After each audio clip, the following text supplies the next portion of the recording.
Est-ce que c'est bon pour tout le monde si on commence maintenant? Ça vous va? Super. On est ensemble donc pour 1 h 15. J'ai essayé de prévoir une présentation qui dure un peu moins pour qu'on ait du temps d'échange avec vous.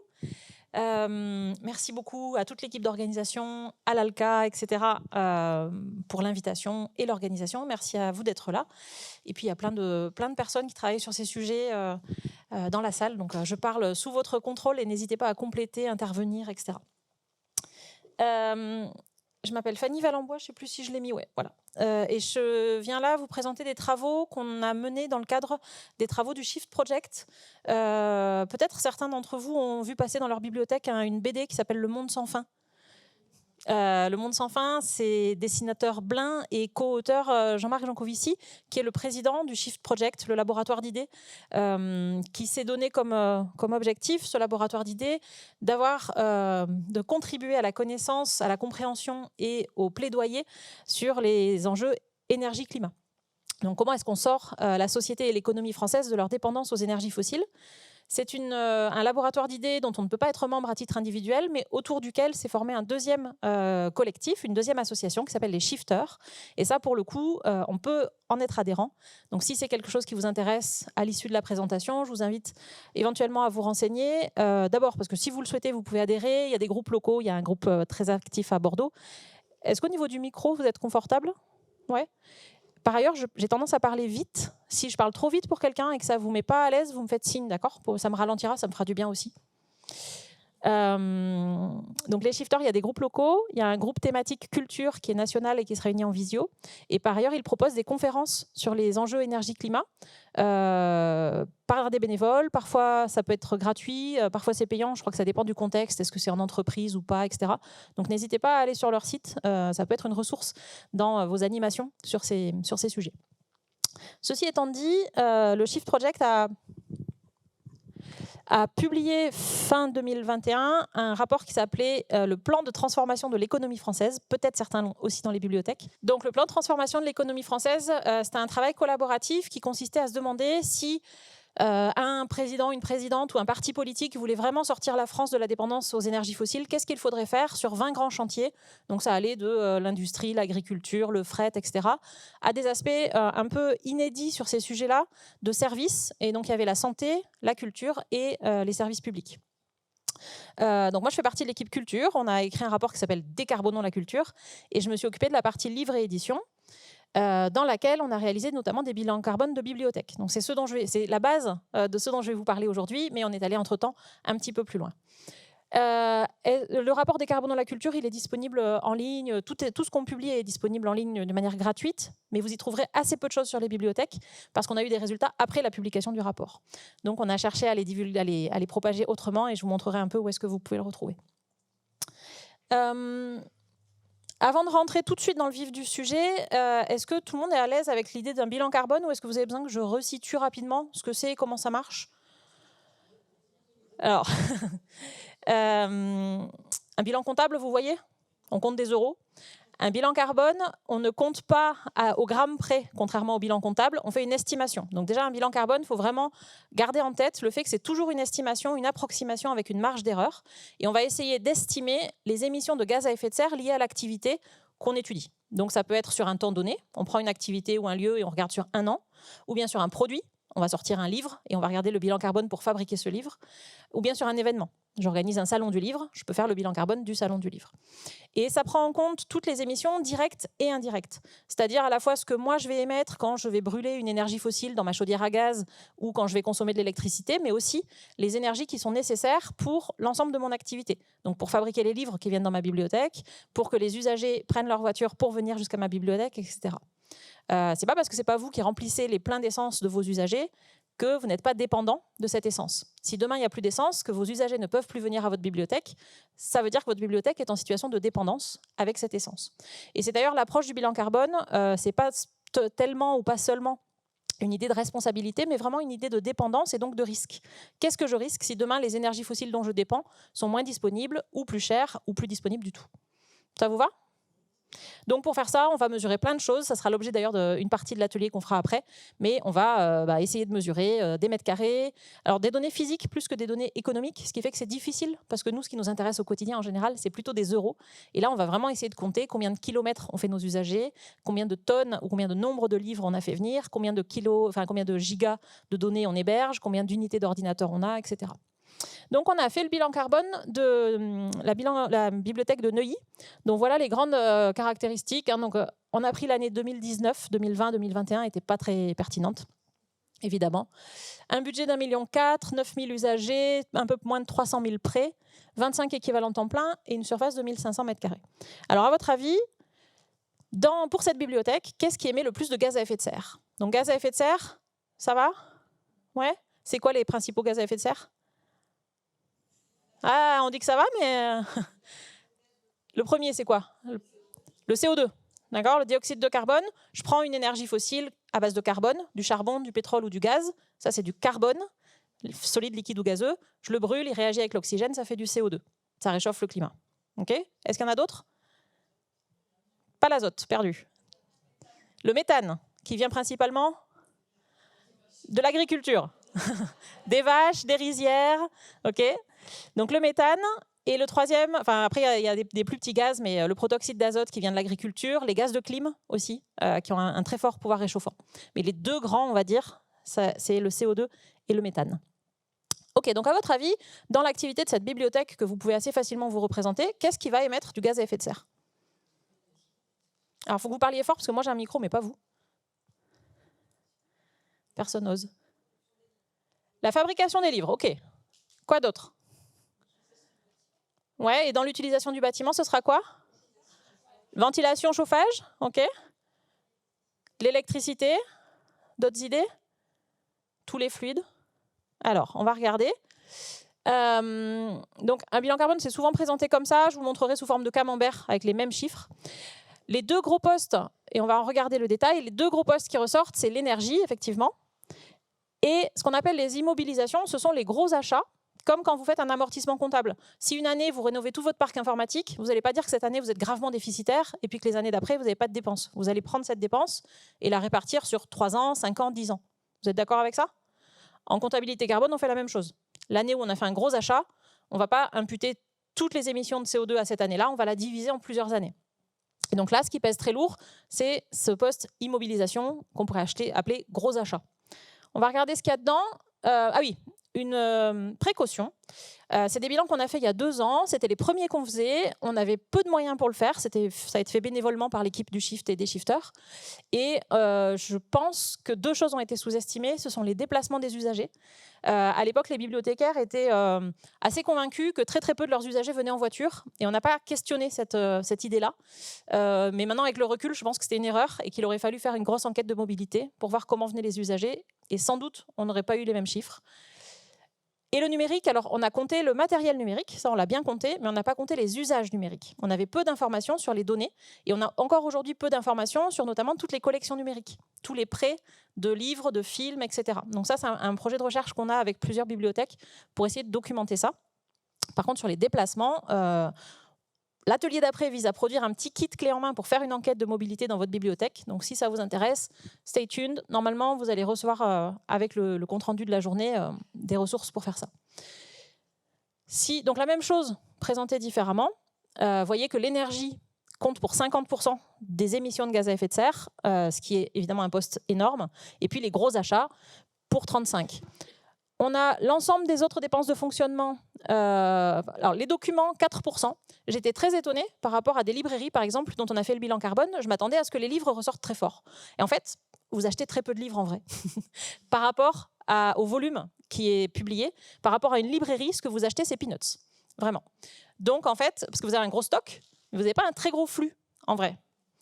Donc finalement, et on a fait 2 bibliothèques et dans les 2 cas c'était cohérent, la production des livres que vous avez, elle est relativement marginale et par ailleurs vous l'amortissez très très bien puisque ces livres ils sont mutualisés entre plusieurs lectures, ce qui est plutôt un point. Alors c'est les mêmes émissions à la fabrication, mais ça veut dire qu'on a besoin de fabriquer moins de livres, donc ça a un effet bénéfique. Ouais, je vais regarder le détail. Immobilisation, c'est les gros achats. Donc on va regarder ce que ça dit pour elle. J'attire votre attention, donc les déchets, les déplacements de 2%, j'attire votre attention sur le fait que les déchets, ici, c'est 0%. Ce qui ne veut pas dire qu'il ne faut pas s'occuper des déchets. S'occuper des déchets, c'est un vrai sujet, mais ce n'est pas un sujet climat. C'est un sujet pollution, gaspillage de ressources, exemplarité, tout ce qu'on veut, qui sont des vrais sujets, impact sur la biodiversité, donc des sujets très importants. Mais quand vous mettez en place le tri sélectif, qui devrait être le b.a.-ba d'une bibliothèque, pensez que vous le faites pour d'autres raisons que le climat. Et le climat a besoin que vous fassiez d'autres gestes. Et ces gestes, ça va être l'énergie et les immobilisations. Sur l'énergie, sur cette bibliothèque, les 3/4 des émissions sont liées au gaz utilisé uniquement pour le chauffage pendant l'hiver. AVS, 1/4 pour l'électricité sur l'ensemble de l'année. Parce qu'en France, l'électricité, vous le savez sans doute, elle est bas carbone. Elle émet peu de gaz à effet de serre. Pourquoi? Parce qu'elle est nucléaire. Ce n'est pas une manière de vous dire n'économisez pas l'électricité. Mais ne vous dites pas, quand j'éteins la lumière, j'économise des gaz à effet de serre. Un petit peu. En vrai, vous économisez de l'énergie que vous rendez disponible pour d'autres ressources et d'autres usages, et vous économisez du déchet nucléaire. D'accord? Donc, comme les déchets, c'est important de le faire, mais ce n'est pas un vrai levier pour le climat. Ça va? Donc, je viens de vous enlever 2 gros leviers qui sont souvent les 2 premiers qu'on me dit. Ah bah oui, on va éteindre les lumières et trier les déchets. Faites-le, mais en faisant ça, vous n'aurez quasiment rien fait pour le climat. Ça va? Du coup, ce qui va nous intéresser, c'est plutôt les 75%, le chauffage. On en a parlé ce matin, on a bien entendu à quel point c'était un sujet un peu complexe. Et en même temps, ce n'est pas un sujet seulement technique. Et je vous engage vraiment à regarder aussi ce qui peut être fait pour ramener ce sujet d'un point de vue culturel. Comment on peut gagner du confort thermique, du bien-être, en jouant sur le thermostat, en jouant sur les usages, sur les aménagements, sans faire de travaux. Beaucoup de choses peuvent être faites. Vous êtes en train de manquer un spectacle de Pascal Lenormand qui intervient en ce moment avec Si un watt m'était compté. C'est quelqu'un qui intervient beaucoup sur ces travaux-là que vous pouvez suivre. Il a une société qui s'appelle Incube, INCUB, qui produit énormément de ressources sur tout ce qu'on peut faire sans travaux. Et il y a vraiment plein d'idées. Donc le gaz, évidemment, c'est le gros. Si vous êtes à fuel, bah là c'est ultra prioritaire. Hein. Une chaudière à fuel, c'est vraiment l'ennemi numéro 1. C'est un peu une cata en termes d'émissions de gaz à effet de serre. Chauffage électrique, vous aurez des enjeux de facture, de déchets nucléaires, de consommation d'énergie, mais beaucoup moins de climat. Donc une pompe à chaleur peut éventuellement être un outil intéressant quand c'est possible. Il n'y a pas de solution unique pour tous les bâtiments, évidemment. Et si on regarde le deuxième poste, donc les immobilisations, les gros achats, on retrouve en général dans les bilans qu'on a fait toujours les 2 mêmes grands sujets. D'une part, le matériel informatique et d'autre part, les travaux. Les travaux, c'est comme une construction. Quand on fait des gros travaux de rénovation, eh ben, ça va générer du CO2, ça va générer de l'usage de matériaux, de plastique, de ciment, de ressources, etc. Et ça va être amorti sur plusieurs années parce que ça représente aussi des émissions. Ici, on est dans une bibliothèque qui était très bien dotée en matériel informatique. On est sur une bibliothèque qui est plutôt bien dotée de manière générale. Donc, beaucoup de matériel neuf, renouvelé régulièrement, égale une grosse empreinte CO2 liée au matériel, sans surprise. Et là, vous le savez, le matériel, c'est plus il est gros, plus il est puissant, plus il est nombreux et plus son impact est important. C'est-à-dire, c'est un peu là, on commence à toucher du doigt les injonctions contradictoires. Hein, soyez équipés, soyez numériques, ayez des écrans, ayez des services numériques, etc. Mais décarbonés. Bon courage pour faire les 2. Alors, une fois que j'ai posé ça, vous voyez que les grands postes, ils sont simples. Hein. Du coup, si je veux vraiment réduire mes émissions de gaz à effet de serre, en bibliothèque, je travaille sur quoi? Le chauffage, le numérique et éventuellement les travaux, qui est plus difficile, parce que c'est beaucoup moins à votre main. Ça va? Le chauffage, les travaux et tout ce qui est... D'ailleurs, là, j'ai mis l'informatique, pardon. On pourrait mettre le mobilier. Un gros changement de mobilier va entraîner aussi forcément des émissions de CO2 liées à la fabrication de ce mobilier. Donc, il peut y avoir des leviers aussi côté peut-être du mobilier éco-sourcé avec des matières naturelles ou d'occasion, etc. Un petit mot sur les consommations électriques. Donc, je vous le disais, ce n'est pas votre priorité en termes de climat, mais c'est une priorité en termes de réduction des consommations d'énergie.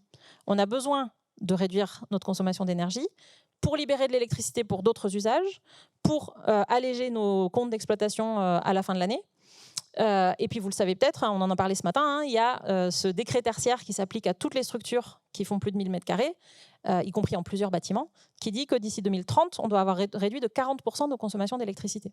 40%, c'est beaucoup. Et 2030, c'est très très bientôt. Je vous propose juste un exemple de quelque chose qu'on a fait dans 2 bibliothèques pour l'instant, qui est de faire un relevé des consommations d'électricité en temps réel. C'est quelque chose qui est vraiment intéressant à faire, de se dire, OK, on a envie d'économiser l'électricité, mais en fait, qu'est-ce qui consomme vraiment dans ma bibliothèque ? Donc pour ça, vous avez plusieurs manières de faire, selon la taille de votre bâtiment. Soit vous avez un compteur, et parfois c'est un compteur Linky. Et là, c'est facile, le compteur lui-même vous permet de voir combien vous êtes en train de tirer d'électricité dans votre bibliothèque. Soit vous avez un gros tableau électrique et vous pouvez avoir une centrale de mesure, comme celle qui est là à gauche en photo. Vous voyez assez ou pas ? Ouais. Soit, moi, je le fais aussi avec un petit capteur. La marque, c'est EcoJoco, E-C-O-J-O-K-O, mais il y en a d'autres, qui se posent sur le disjoncteur et qui permet de voir en temps réel combien on tire d'électricité dans la bibliothèque.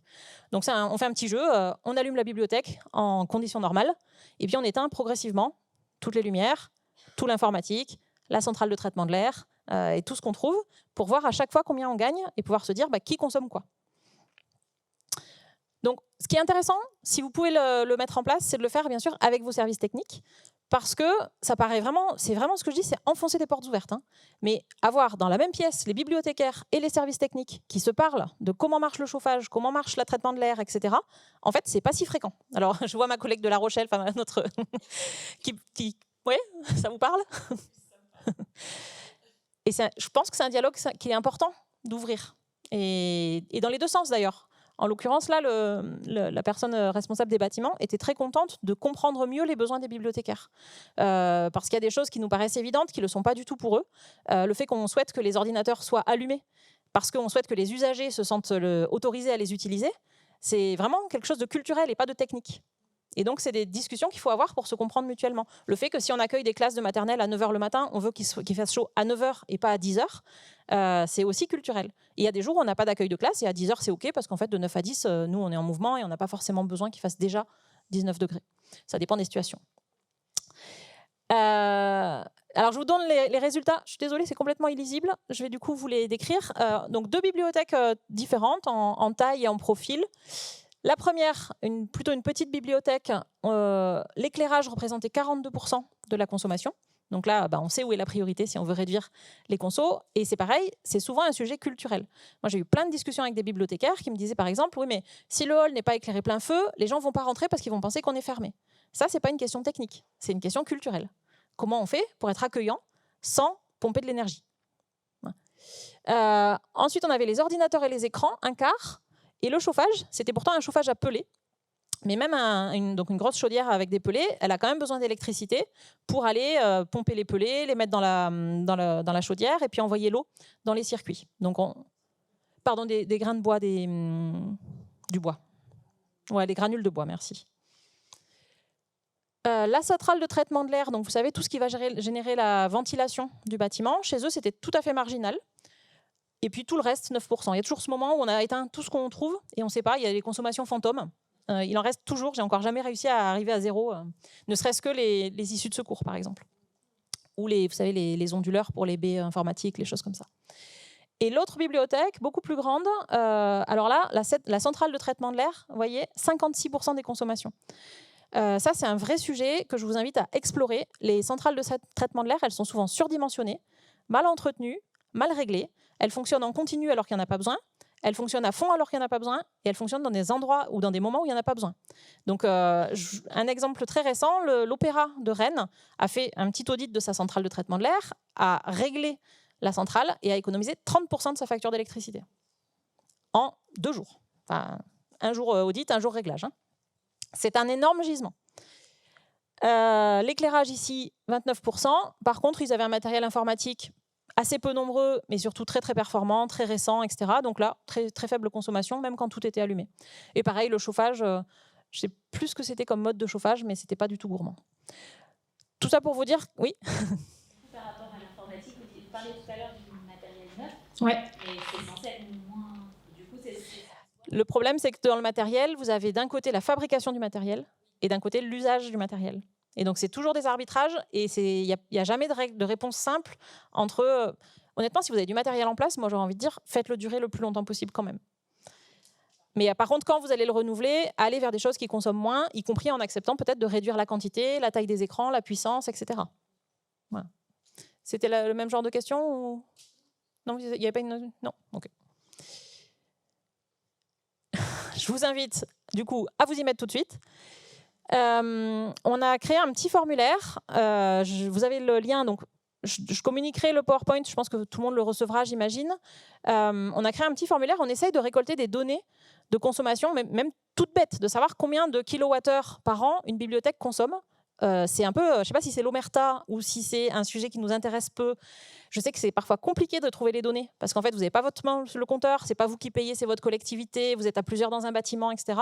Mais du coup, on n'a pas de données de référence. Du coup, on n'a pas vraiment d'idée de quelle serait une moyenne ou une norme haute ou basse de consommation d'une bibliothèque.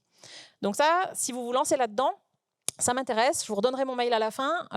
Envoyez-moi des infos, on en a besoin pour ensuite les partager et pour pouvoir se situer et se dire, bah oui, nous on est à X kilowattheures par mètre carré, manifestement on est au-dessus ou en dessous, donc il faut qu'on regarde. Là-dessus, j'approfondis pas. Je vais vous reparler de ça. On organise avec quelques bibliothécaires, on est une équipe de bénévoles et de manière tournante, on organise un webinaire bibliothèque et développement durable. Ça va peut-être changer de nom. Et on a fait un numéro sur électricité et chauffage. Que faire sans travaux? Donc on a fait ça à l'hiver dernier quand il y avait la crise de l'énergie là qui était tellement folle. Donc c'est une ressource que vous pouvez aller retrouver. Donc c'est une chaîne YouTube qui s'appelle le Bureau des acclimatations. Vous l'avez là-haut, sur laquelle il n'y a que les vidéos de ce webinaire. Et le prochain webinaire est le 12 octobre, mais je vous en reparlerai tout à l'heure. Juste, ah oui, alors donc je vous disais, le camarade Pascal Lenormand, qui est en ce moment en bas dans l'auditorium, a aussi un blog sur lequel il y a énormément de ressources, à la fois sur le chauffage, sur la clim, sur les centrales de traitement de l'air, etc.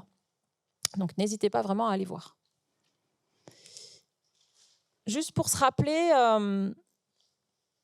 que si on fait tout ça, on pourrait parfois être tenté de se dire oui, non mais attendez, nous on est les bibliothèques, on est un service public, on défend la lecture publique, on défend l'accès à la lecture pour tous, donc ça va quoi. C'est quand même aux autres de faire les efforts, c'est aux entreprises, c'est aux gros, et je suis d'accord avec vous, hein, sur le fond c'est vrai.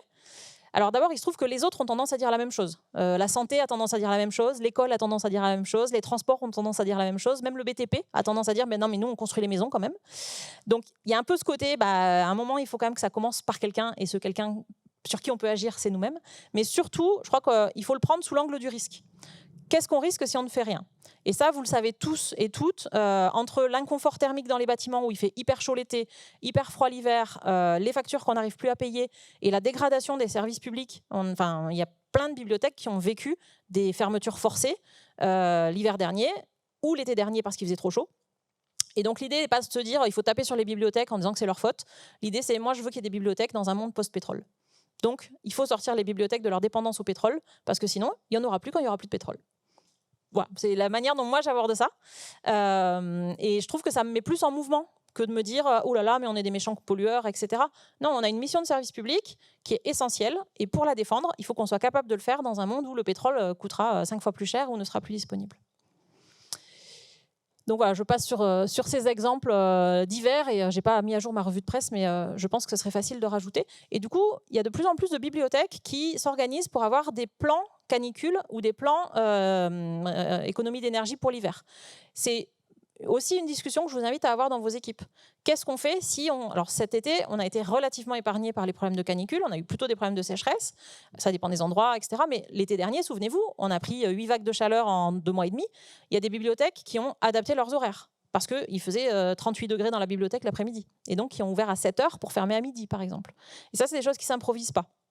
Ça impacte les personnes qui travaillent, ça impacte l'organisation familiale, ça peut être l'objet de négociations avec les syndicats éventuellement, etc. Donc, ce sont des sujets, à nouveau, qui ne sont pas tellement techniques, mais plutôt RH, prévention des risques, bien-être au travail, organisation des services, etc. Et il y a des bibliothèques, d'ailleurs, qui ont décidé qu'en fait, ils n'allaient pas adapter leurs horaires quand il y avait une vague de chaleur, mais que l'été, ils passaient en mode... opération urgence, on ferme l'après-midi, il fait trop chaud. On est parfois un peu dans l'ordre de la survie. Voilà, je suis sûre que dans la salle, il y a des gens qui connaissent des cas comme ça. Alors, quelques exemples d'actions mises en place par des bibliothèques. On va commencer par les trucs qui donnent un peu d'espoir et de se dire que c'est quand même possible de travailler sur l'éco-conception et d'avoir des bâtiments bien conçus.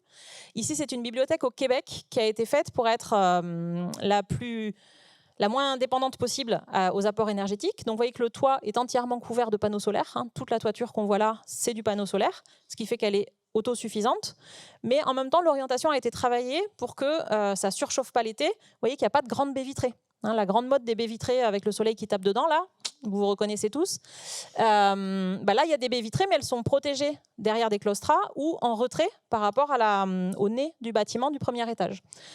Mais c'est quand même travaillé pour être lumineux à l'intérieur. Toutes les peintures ont été faites de manière très claire pour qu'on ait moins besoin d'éclairage artificiel.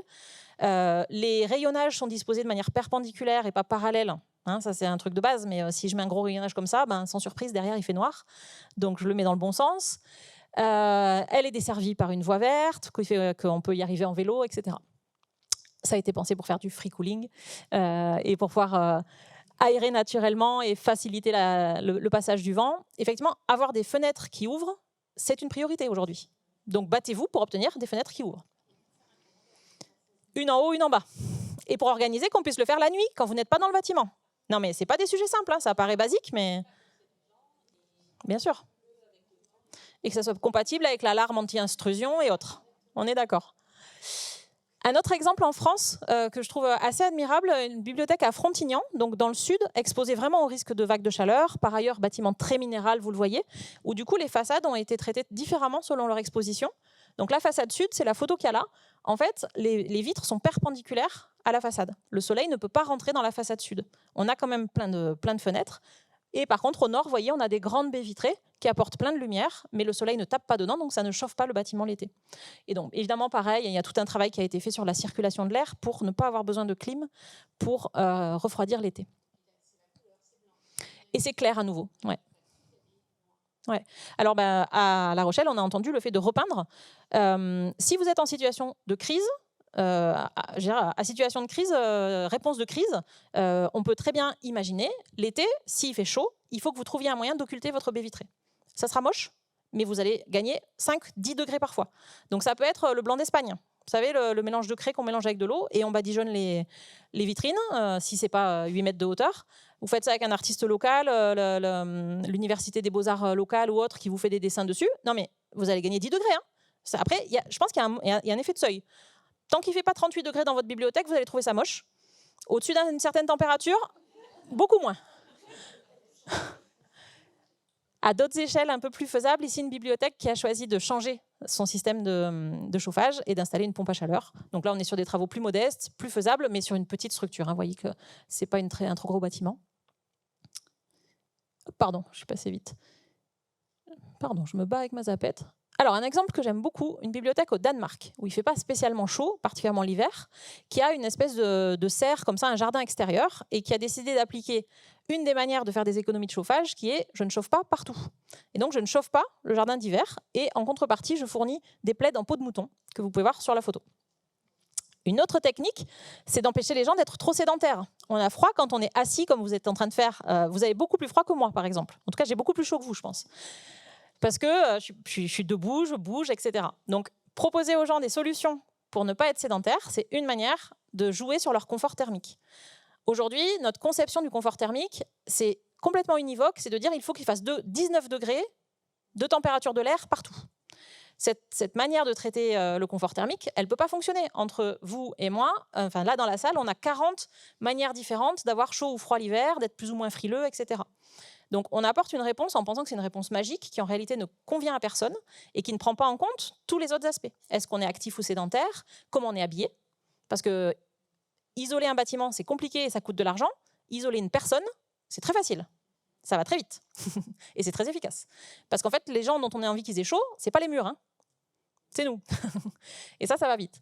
Donc voilà, le degré d'activité, comment on est habillé, le degré d'humidité, la température, le mouvement de l'air. Est-ce qu'il y a du courant d'air ou pas? Est-ce qu'il y a une centrale de traitement de l'air qui vous souffle du vent dans le dos là? Il peut faire 28 degrés, vous aurez quand même froid. Voilà pour le chauffage. Un exemple, je vous disais tout à l'heure sur la rénovation, un exemple magnifique à Châtelaillon-Plage, qui a travaillé avec une ressourcerie qui est située à La Rochelle. Vous êtes allé visiter déjà? Non? Ouais. C'est beau, hein? La ressourcerie. Donc la ressourcerie s'appelle La Matière.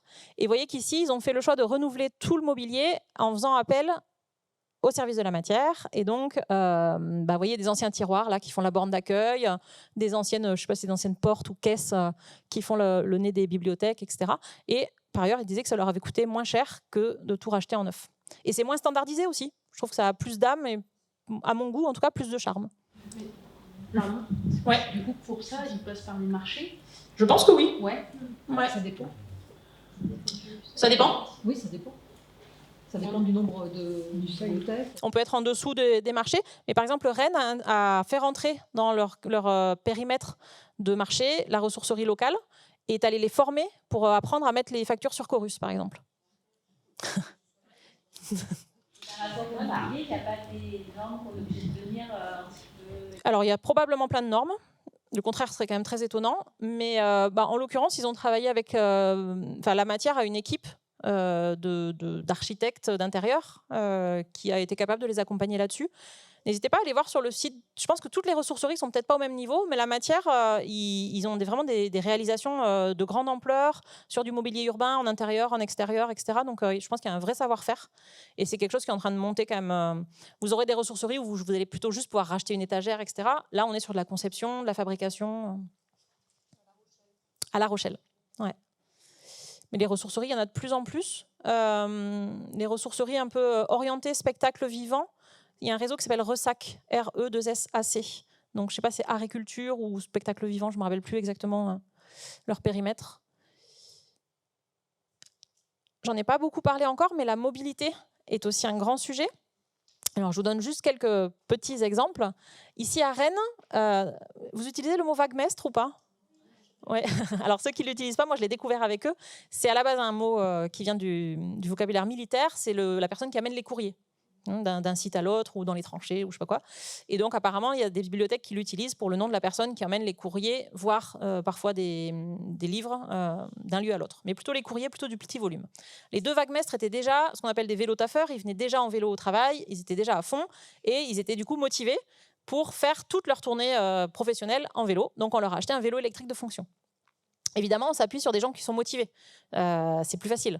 Mais on peut aussi travailler sur augmenter le niveau de motivation. C'est un autre travail. Ce n'est pas le même. Les deux peuvent être nécessaires. Donc, ça ne sert à rien d'équiper des personnes qui n'ont pas envie. Par contre, on peut essayer de donner envie aux personnes. En les accompagnant, en prenant en compte leurs besoins, etc. Et ce qui veut dire aussi revoir la fiche de poste, revoir aussi la question de l'assurance Tout à fait. de l'agent, La question des risques. de la prise en compte accident de trajet, si on est en vélo ou pas. Je sais parce que j'étudie la question actuellement. Et finalement, c'est compliqué. Alors, si vous remarquerez que dans tout ce que je vous dis, il n'y a pas de solution facile, pas de solution ou très peu gratuite. Et de manière générale, si on vous propose une solution facile, gratuite et sans effort, changez de solution. Je suis désolée de vous le dire. Donc, merci pour cette remarque. Il y a quelques exemples de remorques ou de bibliobus, on va dire, version vélo. Juste pour se rappeler aussi que ça peut être créatif, joyeux, beau, etc. Donc ici, une petite remorque, vous voyez la barre avant qui s'accroche derrière un vélo électrique. Ici, un exemple d'une bibliothèque aux Pays-Bas qui a cette espèce de caisse à tracter avec un vélo électrique ou un vélo cargo, tout à fait. Et puis évidemment, mais ça vous le faites tous et toutes, tous les ateliers, tout le travail de sensibilisation que vous pouvez faire avec vos usagers, que vous connaissez très bien et que vous faites abondamment. Donc j'ai mis quelques exemples, des ateliers zéro déchet, ici un hôtel à insectes à droite. Il y a des bibliothèques qui se lancent dans des groupes de parole pour aussi...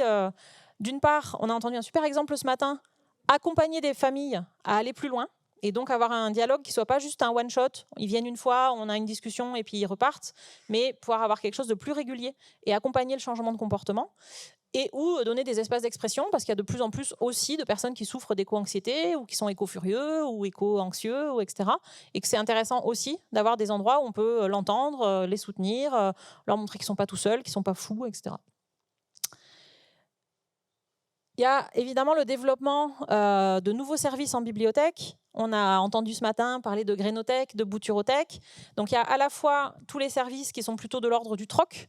En général, Bouturothèque et Grénothèque, c'est plutôt du troc, c'est pas dans les collections. C'est basé sur les usagers amènent, repartent, etc. Et on pourrait multiplier les exemples. Et puis vous avez aussi des bibliothèques qui font rentrer dans leur collection des objets, avec l'idée que mutualiser des objets, ça permet de diminuer les impacts environnementaux. Est-ce que vous connaissez la durée de vie moyenne d'une perceuse ? Enfin, la durée d'utilisation moyenne d'une perceuse. C'est 12 minutes dans toute sa vie. Ouais, ça fait un peu rire nerveusement, je suis d'accord.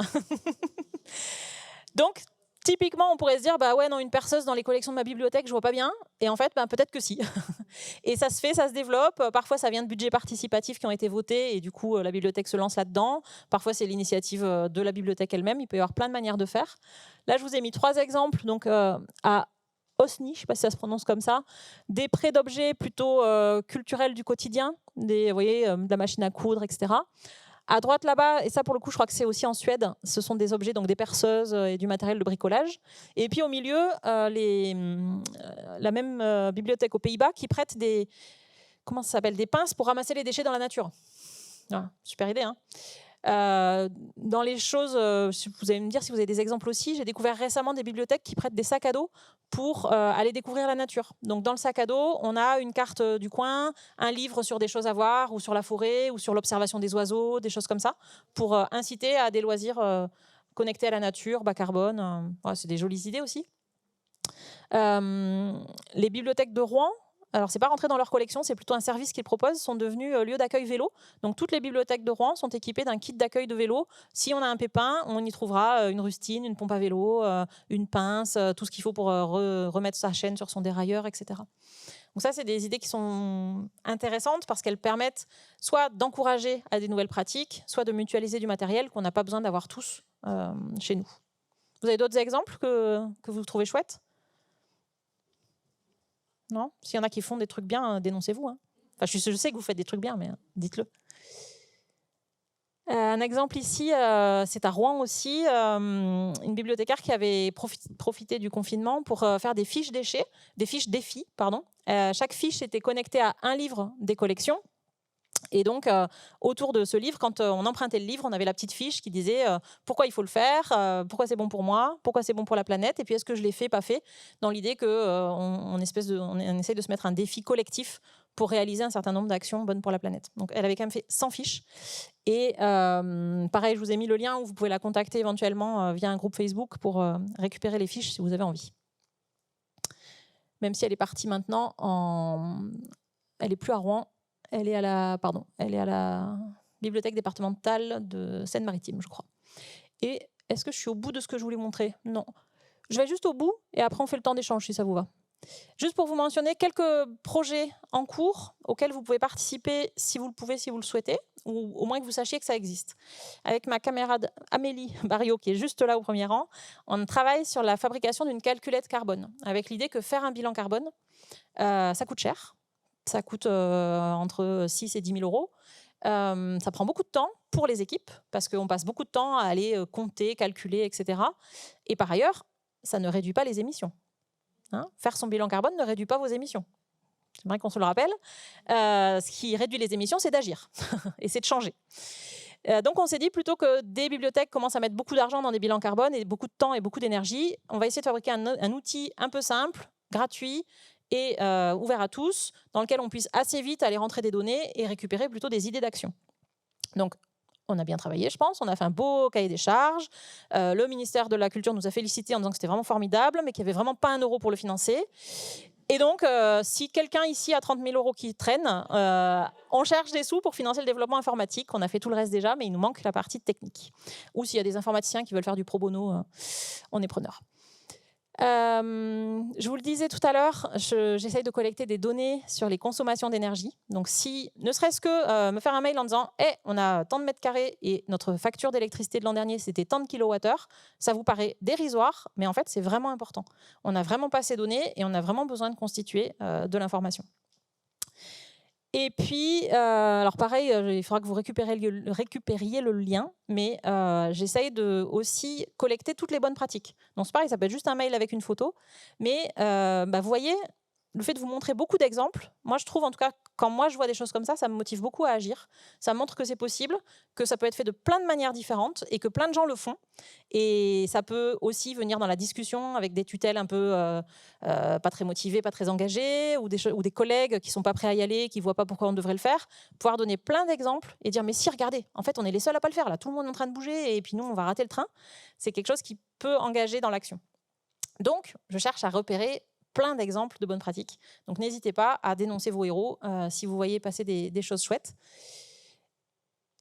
Et je finis avec quelques ressources. Je commence par, j'espère que tout le monde connaît ça. Sinon, vous pouvez partir tout de suite. C'est le blog, on en parle tout à l'heure, c'est le blog Bibliothèque verte de l'ABF. Et vraiment, c'est une mine d'or avec principalement, je trouve, 2 grandes ressources. La première, c'est ce qu'on devine là. Il y a toute une série d'articles qui documentent des initiatives de bibliothèques et qui le documentent de manière vraiment poussée. C'est-à-dire que vraiment, ils vont décrire... Donc là, je ne sais pas, Parlons émotion, par exemple. Ça va aller creuser l'atelier, comment il a été mis en place, avec quelles ressources, comment ça s'est passé, combien ça a coûté, combien de temps, qui s'en est occupé, qu'est-ce qui a été difficile, etc. Donc ça vous outille quand même vraiment, je trouve, si vous avez envie de reproduire la même chose. D'ailleurs, il faut mentionner que c'est un blog qui est alimenté par les bénévoles de la commission Bibliothèque verte de l'ABF et qui font vraiment un boulot vraiment chouette. Et la deuxième chose, vous voyez en haut, dans le menu, vous avez l'agenda. Et sur l'agenda, il y a un travail de veille qui est fait sur tous les temps consacrés à l'écologie en bibliothèque ou à l'écologie dans la chaîne du livre. Donc vous aurez tous les webinaires, les journées d'études, les journées de formation, etc. Donc, si vous avez envie d'aller plus loin sur ce sujet-là, c'est une bonne ressource pour retrouver tout sur le même site. Donc si vous n'en retenez qu'un, retenez celui-là. Je vous parlais des webinaires. Donc ce sont des webinaires qui sont organisés bénévolement et animés bénévolement par des bibliothécaires qui viennent témoigner de ce qu'ils font sur un thème à chaque fois. Donc les 2 prochains, là le 12 octobre, ce sera sur les achats durables, comment on peut travailler sa politique d'achat pour essayer de limiter les impacts environnementaux. Et ensuite on parlera formation. Comment est-ce qu'on peut se former? On n'a pas encore travaillé le programme là-dessus. Et puis régulièrement, tous les 2-3 webinaires, on vote pour les sujets à venir. Donc on va probablement en octobre voter pour les sujets de 2023. C'est à peu près, je sais pas, on doit en faire entre 4 et 5 par an, quelque chose comme ça. Et tous les replays sont disponibles sur la chaîne YouTube dont je vous parlais à l'instant, le bureau des acclimatations. Il y a actuellement, je crois, 7 vidéos. Donc ça vous fait déjà 7 fois 1h30. Et franchement, les bibliothécaires qui viennent témoigner de ce qu'ils font sont souvent vraiment hyper inspirants. Il y a des gens qui font des choses vraiment formidables. Ça donne vraiment envie de s'y mettre et ça donne plein d'idées. Il y a des gens qui sont adhérents à l'Association pour l'écologie du livre.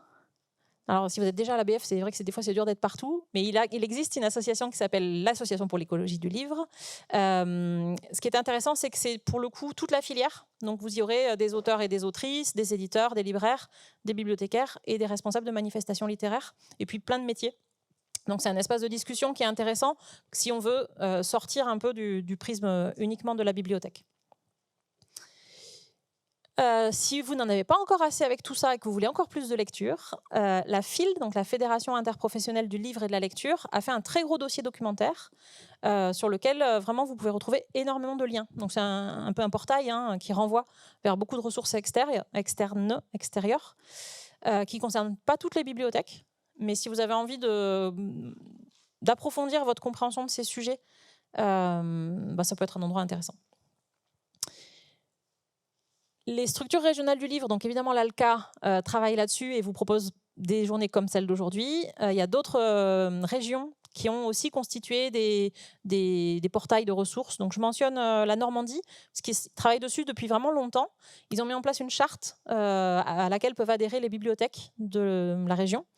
Et puis sur leur site, sur la page de cette charte, on retrouve aussi énormément de ressources. Donc pareil, si vous voulez aller écouter ou lire des choses, vous pouvez retrouver plein de trucs.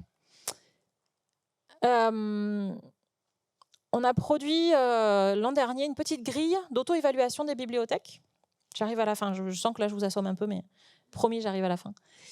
Un outil qui vise à lister tout ce qu'on peut faire et à se demander comment on se positionne par rapport à ça.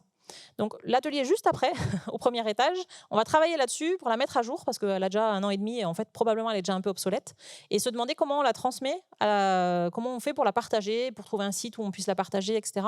pour qu'elle puisse servir à tout le monde. Donc l'idée c'est j'ai envie de me lancer, la première étape c'est sans doute une étape d'autodiagnostic qui n'a pas vocation à durer 1000 ans. Un autodiagnostic en une demi-journée c'est fait. L'idée, c'est pareil, faire un autodiagnostic ne réduit pas les impacts. Donc, le passage à l'action réduit les impacts. Donc, passez pas trop de temps là-dessus. Voilà, c'est une grille, on coche, c'est pas applicable, on l'a pas fait, on l'a fait, on est en cours, etc. Donc, je conclus. J'y suis presque. En vous disant que le bilan carbone, c'est bien, mais c'est pas suffisant. Je pense que vous avez bien compris. Faire son bilan carbone ne réduit pas ses émissions. Je précise que je vends des bilans carbone, donc c'est bien, mais ça ne suffit pas. Et il y a plein de situations où on n'a pas besoin de faire un bilan carbone. Et typiquement, je pense que la grande majorité des bibliothèques qui sont dans cette salle, vous n'avez pas besoin de faire des bilans carbone pour commencer à travailler sur vos émissions de gaz à effet de serre. Travaillez sur votre chauffage, travaillez sur vos achats, travaillez sur la mobilité de vos usagers. Vous serez aux bons endroits, vous ne pouvez pas vous tromper. Et vous serez efficace. Et gardez votre temps et votre énergie pour ça. Donc voilà, ça, je me suis spoilée moi-même.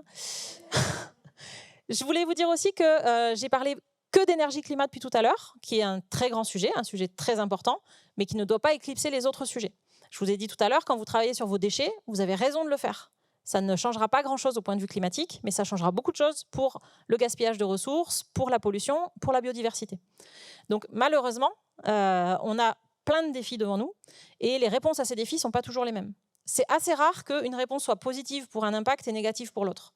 J'ai peu d'exemples qui vont dans ce sens-là. Par contre, il y a des gestes qui sont vraiment hyper importants pour un des sujets et qui seront totalement insignifiants pour l'autre. Donc, je vous ai parlé beaucoup énergie-climat, mais je vous encourage à aller vous intéresser aussi aux autres enjeux de pollution, de ressources en eau et de biodiversité qui sont aussi des enjeux majeurs. Un tout petit mot sur la biodiversité, qui est un sujet vraiment important et pour lequel on a moins d'outils pour le traiter que le bilan carbone. Le bilan carbone, c'est assez facile. C'est effectivement, on a une typologie, on mesure, on a ce qu'on appelle des facteurs d'émission, donc on est capable de dire X litres d'essence, ça va faire tant de CO2. Les impacts sur la biodiversité, c'est beaucoup plus dur à calculer. On n'a pas de grille toute faite, on n'a pas de tableur Excel. Mais c'est vraiment un sujet majeur, c'est vraiment une urgence à laquelle il faut qu'on s'adresse. Les grands facteurs d'effondrement de la biodiversité, le premier ou un des premiers, c'est la destruction des habitats. Donc comment nous, bibliothèques, on a un impact là-dessus, c'est malheureusement la construction de nouvelles bibliothèques qui contribuent à l'artificialisation des sols. Voilà. Donc là, on est encore dans une injonction contradictoire entre je veux plus de bibliothèques, je veux plus de mètres carrés de bibliothèques. Si je fais ça, j'accepte sur l'idée que probablement je vais contribuer à l'artificialisation des sols, sauf si j'arrive à réaménager un bâtiment existant, à mutualiser des bâtiments, à aller peut-être vers des nouvelles manières d'habiter les bâtiments, à les rendre réversibles, à me demander si mon bâtiment, quand je ne vais plus l'utiliser, il pourra servir à autre chose, ou est-ce qu'il est condamné à être une bibliothèque parce qu'on a fait un grand plateau de bibliothèques à vocation régionale et qu'on ne peut rien en faire d'autre, etc. Ensuite, le deuxième grand impact, donc changement d'usage des sols et destruction des habitats. Ensuite, c'est toutes les pollutions, de l'eau, de l'air, des sols, pollution lumineuse, pollution sonore. Donc là-dessus, tout l'événementiel, si vous êtes en extérieur, déjà posez-vous la question, mais aussi vos éclairages d'espace extérieur, etc. À quelle heure ils s'éteignent, quelle est leur intensité, est-ce qu'ils sont orientés vers le haut, vers le bas, des choses comme ça. Toutes les pollutions chimiques, tous les déchets et les transports. Les transports, c'est le premier sujet climatique en France. C'est la première source d'émissions de gaz à effet de serre en France, c'est les transports, mais c'est aussi la première source de pollution de l'air, particulièrement en ville. Donc, travailler là-dessus, sur accompagner au changement de mentalité et au changement surtout de comportement sur les transports, vous serez aussi en train d'avoir un impact positif sur la biodiversité. Et évidemment, tout ce qui est alimentation, avec les engrais, les pesticides, etc., les OGM et la monoculture. La surexploitation, donc évidemment, si vous pouvez limiter les quantités de produits animaux dans ce que vous proposez, même si je pense que c'est un peu marginal dans votre activité, vous serez plutôt dans le juste aussi. Voilà, j'ai vraiment fini. Je vous ai beaucoup parlé d'atténuer les impacts. Malheureusement, ça ne sera pas le seul chantier qu'on a devant nous. Il va falloir aussi s'adapter je vous le disais tout à l'heure, s'adapter aux vagues de chaleur, s'adapter au manque d'eau, s'adapter aux intempéries, aux nouvelles conditions, au coût de l'énergie et de l'essence, etc. Et puis, il va y avoir un travail de restauration des écosystèmes pour augmenter leur résilience et leur capacité à faire face aux crises, à capter le CO2, à capter l'eau, etc. J'ai vraiment fini. Vous avez mes coordonnées ici.